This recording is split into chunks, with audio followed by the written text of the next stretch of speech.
퇴근길에 만나는 뉴스 소셜라이브 이브닝 박상욱입니다. 코로나19 방역을 위한 이 사회적 거리 두기 이번 주부터 1단계로 그 수준을 낮춰서 하향해서 시행 중에 있죠. 그런데 방역 조치가 완화되기 무섭게 세 자릿수 확진자가 기록됐습니다. 오늘 110명이 추가가 된 건데 이와 함께 부산의 한 요양병원에서 대규모 집단 감염이 발생하면서 우려를 낳고 있기도 합니다. 자, 오늘 소셜라이브 이브닝에선 사회적 거리 두기 1단계 상황에서 코로나19의 빠른 급속한 이 재확산을 막기 위해서 유의해야 할 것들이 어떤 것이 있을지 살펴보도록 하겠습니다.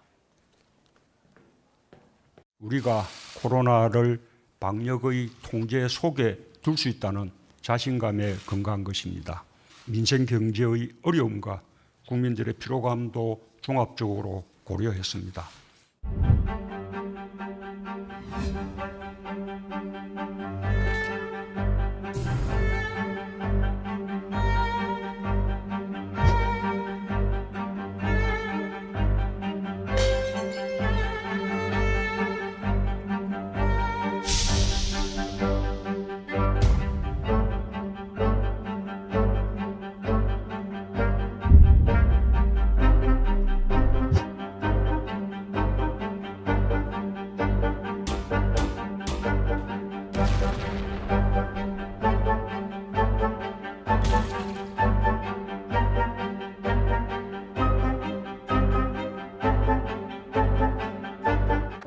드시면 안 돼요.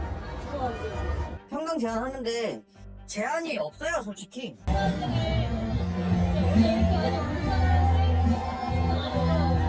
아침 공안에 11시 시즌은 다시 코로나 다시 발생할 수 있는 확률이 높아진 거니까 저는 확실히 이르게 발표했다고 생각합니다.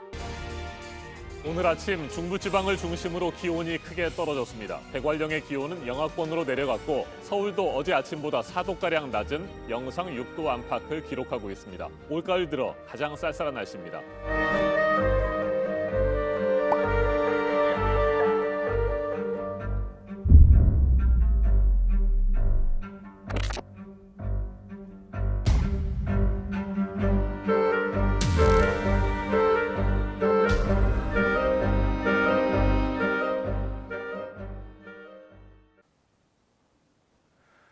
네, 먼저 코로나19 전반적인 국내 상황부터 좀 살펴보도록 하겠습니다. 오늘 0시 기준으로 신규 확진자 수 110명입니다. 해뜨랑 요양병원이 위치한 이 부산에서 54명, 그리고 수도권에서도 서울 22명 등 39명이 추가됐습니다. 추석을 전후로 최근 3주간의 이 국내 신규 확진자 추이도를 좀 살펴볼 텐데요. 자, 보시는 것처럼 추석 연휴 직전에 20명대까지 떨어졌다가 추석이 지나서 두 자리 증가세를 유지를 했고 또 이번 주 월요일인 12일부터 이 사회적 거리 두기가 1단계로 완화됐는데 매일 50명 이상의 확진자가 계속해서 나오고 있습니다. 자, 이렇게 간략하게 코로나 상황을 살펴봤고요. 전문가분과 함께 이야기를 나눠보도록 하겠습니다. 가천대 길병원 감염내과 엄중식 교수 모시고 한 걸음 더 들어가 보겠습니다. 안녕하십니까? 예, 안녕하십니까? 자, 일단 먼저 현재 가장 우려되는 상황에 대해서 이야기를 하지 않을 수 없을 것 같습니다. 이 부산 만덕동에 위치한 요양병원, 지금까지 확진자 수가 50명을 넘어선 상태인데요. 아무래도 요양병원이다 보니까 연령대가 높아서 더 우려가 커지는 것 같기도 합니다. 지금 상황을 어떻게 보시는지도 궁금한데 일단 3월부터 면회가 금지됐다라는 이야기도 나오고 있고요. 그렇다면 첫 감염, 최초 감염은 또 어떻게 시작됐을지도 궁금해지는 부분이거든요.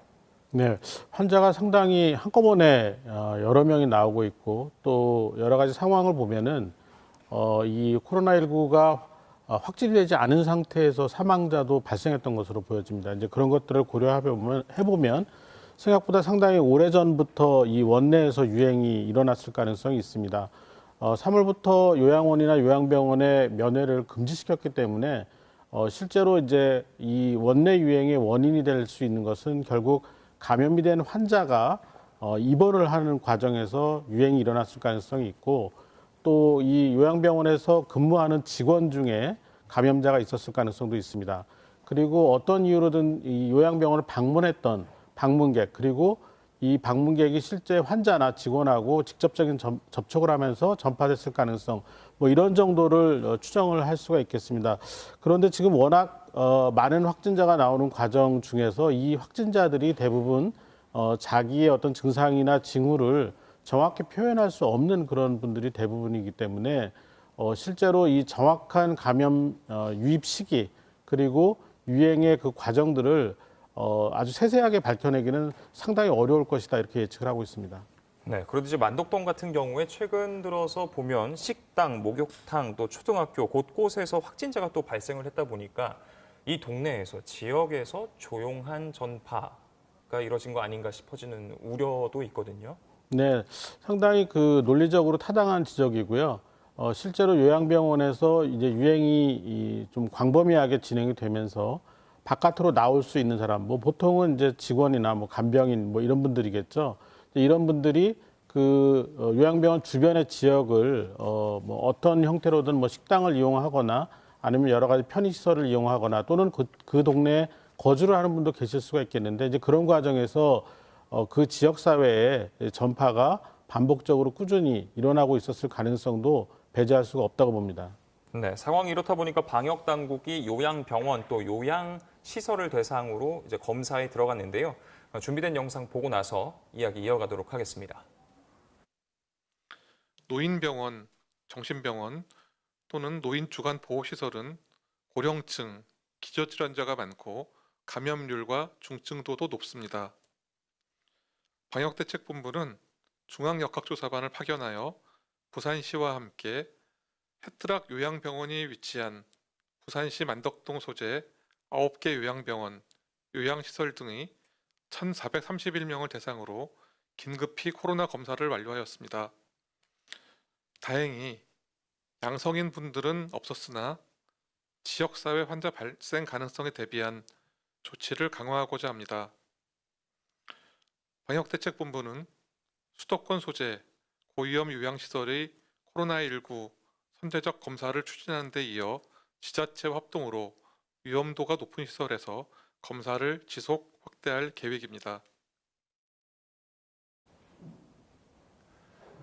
네, 일단 부산시 자체적으로도 만덕동이 있는 북구를 시작으로 해서 요양시설에 대한 특별 점검에 나서겠다라고 밝혔고 또 이제 중앙방역당국 역시 수도권의 요양시설 종사자를 대상으로 한 전수조사도 계획을 밝힌 상태입니다.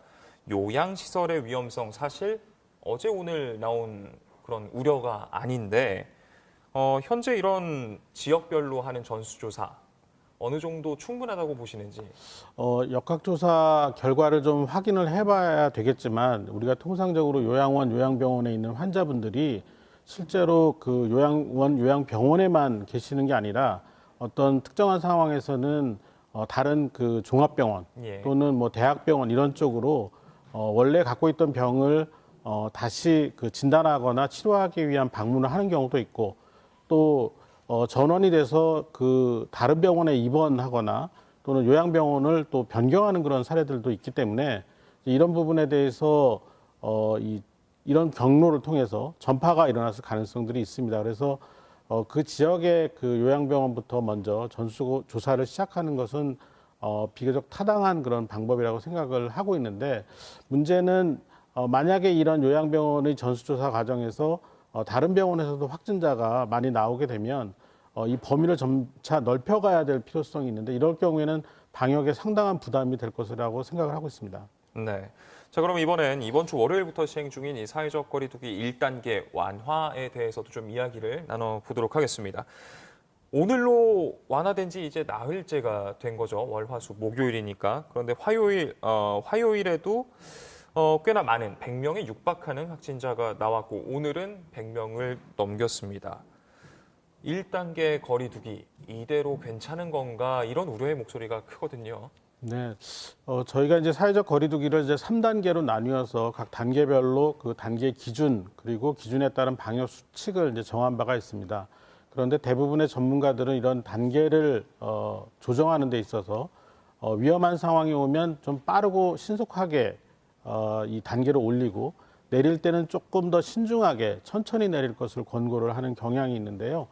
이번에는 뭐 많은 전문가들이 같은 의견을 내고 있는데 좀 빠르지 않았느냐라는 지적을 하고 있습니다. 왜냐하면 추석 연휴의 그 영향, 추석 연휴 기간의 이동으로 인한 전파 영향은 사실 한글날을 기준으로 한 연휴 기간 중에 보여졌을 가능성이 많지만 한글날을 기점으로 한 연휴 기간의 이동은 반영이 되지 않은 상태에서 결정이 되었기 때문이거든요. 그런데 아직까지는 그 우리가 그 해외 유입 환자들을 제외하고 그리고 또 이 요양병원에서 이 클러스터가 형성이 되면서 많은 확진자들이 나온 걸 제외하고 나면 지역사회 감염은 50명에서 60명 정도 수준으로 꾸준하게 나오고 있습니다. 이제 그런 측면에서는 1단계로 내리는 것과 관련해서 아직까지는 우려하는 상황은 아니다라고 판단을 하는데 문제는 이제 1단계를 단계를 내렸다라는 것은 결국 국민들에게 이제 좀 안전하다라는 그런 메시지 그리고 좀 일상으로의 다시 돌아가는 그런 여러 가지 상황들을 전달하는 그런 뉘앙스를 줄 수가 있거든요. 이제 그렇게 되면은 확실히 이동량이 다시 늘어날 거고 이 사람들의 접촉도 늘어날 거기 때문에 이 단계를 내린 다음에 또 1주에서 2주 정도 후에 확진자 발생이 상당히 중요한 그런 결과가 될 것으로 생각을 하고 있습니다. 네. 자, 일단 부산에서 이렇게 클러스터가 형성이 된 상태고 그런데 1단계로 조치가 거리두기가 하향이 되면서 또 하나 우려가 되는 것이 대면 예배 역시 가능해진 상태입니다. 아무래도 앞서서 대면 예배를 통해서 교회를 중심으로 한 집단 감염 사례가 굉장히 많았다 보니까 이 부분에 대해서도 좀 우려가 여전히 큰 상태인데요. 이번엔 괜찮을까요? 사실 그 교회는 그 위험도로 나눴을 때는 중위험 시설 정도로 분류가 됐었습니다. 그런데 지난 6개월 동안의 확진자 발생 양상을 보면은 어떻게 보면 가장 많은 확진자가 나온 그런 상황이 돼서 가장 위험한 시설이 돼버리고 말았습니다. 예.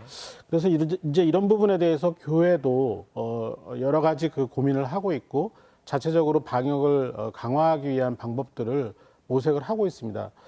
그렇지만 아직까지 그 충분히 이 교회 현장에서 어떤 방법을 어떻게 써야 될지에 대한 해법이 완전히 나오지 않은 상태이기 때문에 기존에 우리가 그 교회에 권고했던 여러 가지 방법들이 있습니다.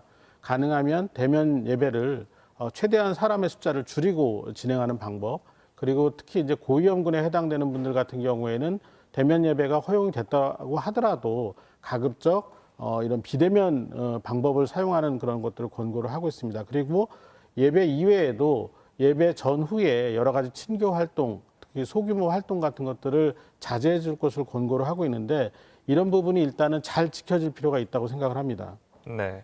그런가 하면 또 이제 일부 보수단체들 같은 경우엔 주말에 대규모 집회를 이미 예고를 하기도 했습니다. 이 역시 굉장히 우려가 되는 부분이기도 하지만 또 한편으로는 클럽, 감성주점 이런 유흥시설도 참 걱정되는 부분이 있습니다. 일단 서울시 같은 경우는 클럽에서 1시간에 10분, 그러니까 1시간 동안 이제 뭐랄까요, 춤을 춘다거나 그런 시간을 갖고 10분의 휴식을 하고 혹은 3시간에 30분씩 이렇게 휴게 시간을 둬라라고 권고는 했는데 사실 저희가 앞서서 뉴스룸을 통해서 현장의 르포를 전해드리기도 했습니다만 사실 이게 잘 지켜지진 않고 있었던 게 현실이었단 말이죠.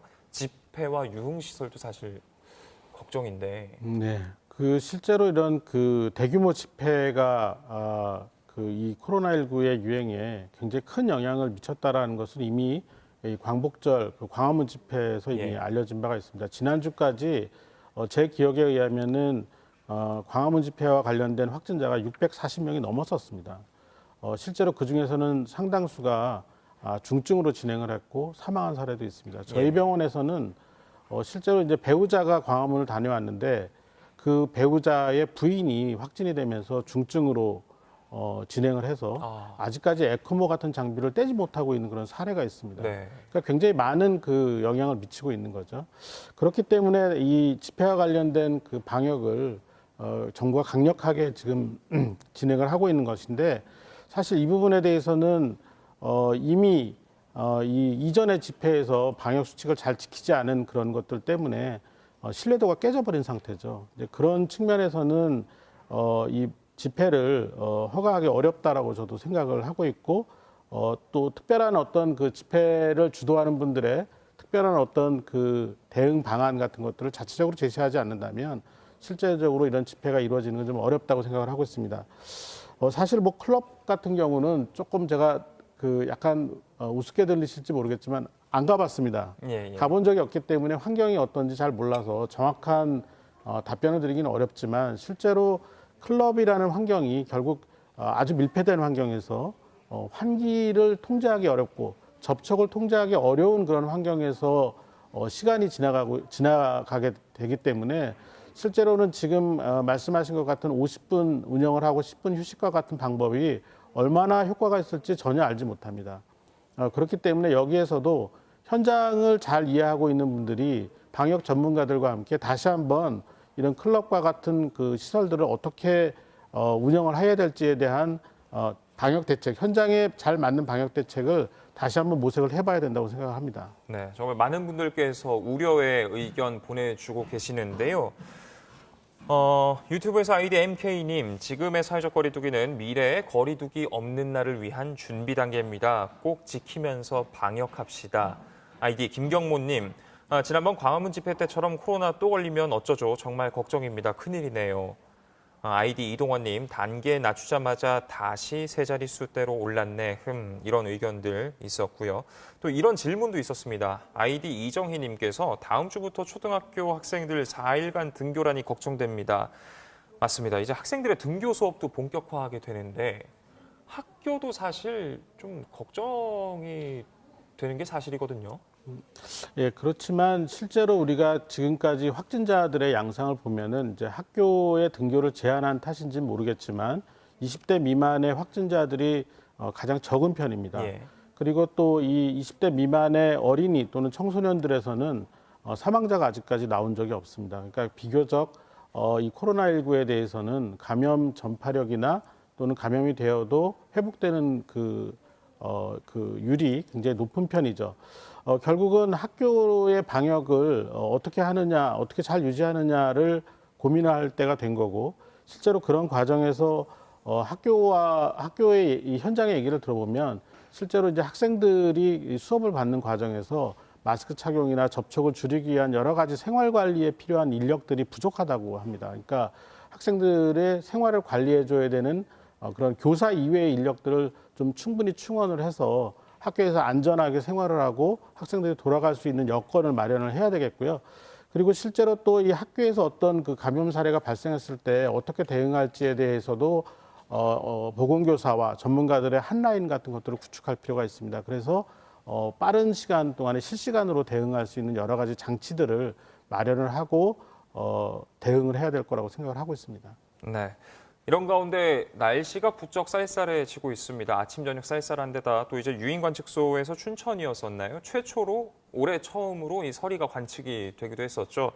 날씨 역시 코로나19 확산 가능성을 키우는 요인으로 꼽히고 있는데 준비된 영상 보고 나서 이야기 이어가 보도록 하겠습니다. 기온과 습도가 낮아지는 환경 변화도 영향을 줄 수 있습니다. 환경에서 바이러스 생존 기간이 길어지고 또 실내 활동은 증가하며 환기는 더욱 소홀해질 수 있습니다. 밀폐된 제한된 공간에서는 비말뿐만 아니라 제한된 에어로졸을 통한 전파 가능성이 제기되고 있습니다. 수시로 자연 환기를 시켜주시고 손이 많이 닿는 곳은 표면 소독을 철저히 해주실 것을 다시 한번 당부드립니다. 네, 영상 보고 오셨습니다.